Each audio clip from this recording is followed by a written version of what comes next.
Welcome to Tenor Tech, where I solve the problems you didn't even know you had. You start by enabling Bluetooth and Wi-Fi on both laptops and placing them near each other.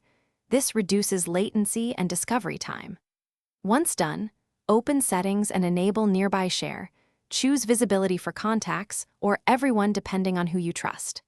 Make sure Power Saver won't restrict background activity, and set data usage to either Wi-Fi only or Wi-Fi and mobile so transfers don't fail. These first steps get the devices discoverable and permissions ready for file exchange. You now pick the file and use the System Share menu to choose Nearby Share. That triggers device discovery and a small handshake process. Once the other laptop appears, select it. This begins the connection negotiation and shows a preview on the receiver. On the receiving side, accept the incoming transfer and choose a save location if prompted. This ensures files land where you expect. While transferring, monitor progress and avoid heavy CPU or network tasks to keep throughput steady. You finish by confirming the file opened correctly and is stored in the chosen folder. That verifies integrity and completion.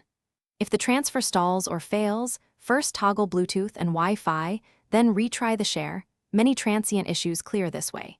If devices fail to discover one another, temporarily set visibility to everyone for discovery, then revert to a stricter setting after pairing. This balances convenience and security. Finally, reboot both laptops only if other steps don't resolve the problem. Thanks for watching. Subscribe to keep your life in tune.